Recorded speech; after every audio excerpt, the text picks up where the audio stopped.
DragonBet, the bookmaker of Wales with the best odds on Welsh sport.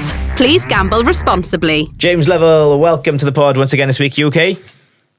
Yeah, good. Survived the weekend. Not much better off. We had a good day at the point-to-point on Saturday, although it was freezing cold, and lost yesterday. All the three Premiership teams won, so that's never good for us bookies. Yeah. All the three Premiership favourites. But you've had a celebration in the house, though, which is always good. Yeah, boy's 7th birthday, Ninja Warrior. So, I think me and you, Gare, we're going to try and get around the track. Should we have a side bet? You'll definitely be favourites. I don't know. I've got a bad back at the moment, mate. I was just hoping you'd be coming on with like the bandana they wear, you know, from Ninja Warriors. Were you wearing it in the party? I haven't got one big enough for my head, did I? You said that, so it's fine. Okay, let's get straight down to business then. It's the last weekend in the Championship. Rotherham, Cardiff, Swansea, Millwall. How are the odds looking on that one, buddy? Yeah, they're both favourites, which is unusual. It hasn't happened a lot this year, but Cardiff are 11-10 to beat Rotherham, and Swansea are also 11-10 to beat Millwall. Now, I'm going to ask you guys, what is the better bet? Both the same odds. Who do you think would be the better bet there? Philip? Well, if I had to pick out the two, I'd pick Swansea. Yeah. Would you? Just at home, Rotherham, nothing to play for. Last home game, Cardiff, they're probably more likely to start a few of the youngsters. It could go well, but if I had to put money on either, it'd be Swansea. Yeah, I'd say same. I think if it was put on either, it'd be Swansea. But I don't know. Why not a double? Rotherham are terrible. Well, it's interesting you say that because you've got a boost on that, yeah, James? Yeah, we have got a boost, so we're going 5-2 the double. So we're boosting them out. Normally it'd work just over 2-1, so we're going to boost them out to 2.5 to win the double. So Done. Yeah, I'll take that. Get on it, boys. Yeah, that's a good one. Okay, let's switch to the Premiership then, rugby, because it's a big weekend in the Cup because it's semi-finals time. Yeah, it's really good. Obviously, there's a lot happening in Welsh rugby. I don't know if you've seen did anyone see the response from Neath yesterday? They put a response out on Twitter. I thought it was really well worded. It's going to rumble on that one, I think, for a while. It's just, and you can't help but feel for them, really. I don't know how much you've covered it, Philip, in the Beeb, but not tons, but yeah, as you say, it's a tough situation that they've been put in. yeah, and I guess it's that Cardiff favouritism is the city because they're the city. Does that come into it? Yeah, that's the question everyone really is asking. Do you know what I mean? I think that's what Neath are asking as well at the same time.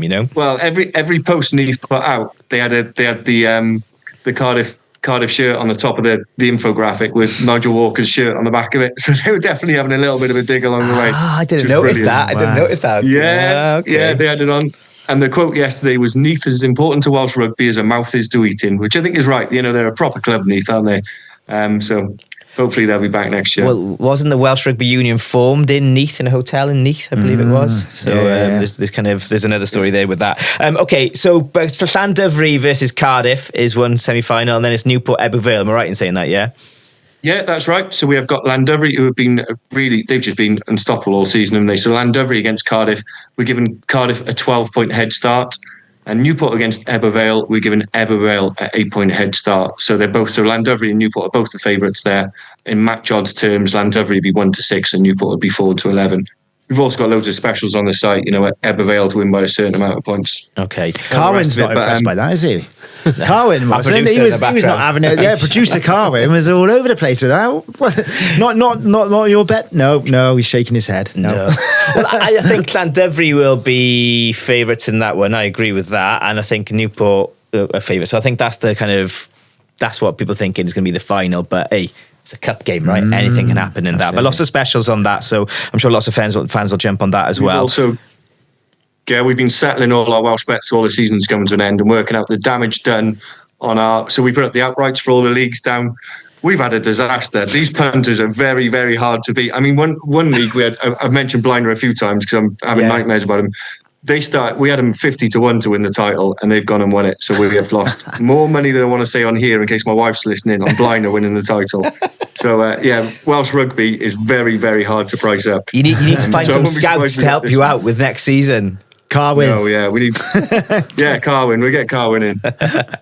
Okay, you'll be covering the cricket, though, as well on the website and the app all through the week and the summer. That's, of course, kicking off and stuff. Horse racing. Anything to point out on horse racing for us? Horse racing, so we're coming to the end of the jump season. Sean Bowen unfortunately missed out on the Jockeys' Championship, so he lost out to Harry Cobden. But he was so good all season. He was out for 7 weeks with a knee injury. And he missed out I think he lost out by 6. So we're going 3-1 him to win it next year, which probably isn't a bad bet. But just talking about Welsh horse racing overall, there were in the top 10 jockeys in the UK, 4 of them were Welsh, and we haven't got many yards here. We're not a big kind of racing nation. And it just shows the talent we have in Wales through horse racing, especially jockeys. Our Welsh jockeys. They are tough, man. Proper tough guys, and they're really, really good as well. So with that, then if the jockeys are at the top of their game, will they every week be riding the better horses? So follow the jockey's career, you could follow the money potentially.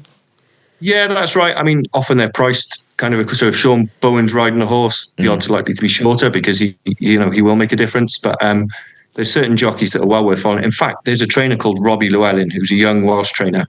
If you're betting all his horses this year, he's just started off. I think it's his second season training. If you bet every one of his, you're winning about 30 odd quid for every pound you've staked. He is doing really, really well. So it's a good idea to get these jockeys as they start off early. Bet them early before the market kind of catches up. Yeah. Truly noted. Taking notes. Well, there's a jockey coming through. He's only 16 at the moment. He is Tim Vaughan, the trainer's son, Ed Vaughan. So he rode 5 winners in the point-to-point on Saturday. Won't be riding many rides, but if you see him on a race card somewhere, he'll be worth a bet because his odds will be bigger than what they should be because he's really, really class.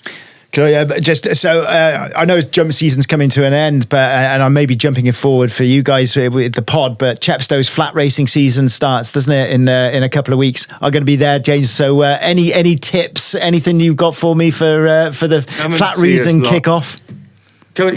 You have to come down and see us. Brilliant. Chepstow flat racing's always fun. It is the most varied kind of nights you have ever. The midweek's you get a lot of the oldies there, it's very relaxed, and then you have things like the reggae night, the rum and reggae night, which is wild, proper wild. You get all the Bristol lot, the Swansea lot, the Cardiff lot. I won't say what happens there, but it's not exactly Royal Ascot, put it that way, but it's lots of fun. So make sure you come and say hello, and the rum and reggae night is highly recommended. Good stuff. Yeah, no, there for the opener, I think 14th, 14th of May. So really, really looking forward to that. Bring plenty of money along with you. Good stuff. Okay, we were going to talk snooker, but all the Welsh boys are out with the snooker. But if you want to bet on the World Championship, you can do with DragonBet. James Lovell, always been a pleasure to speak to you. Have a nice week and go and find that Ninja Warrior costume. I'll see you down there very soon. Warming up now, Gav. I'm warming up. Good stuff, mate. See you Top man. later. Cheers, buddy. Cheers. Thanks, guys.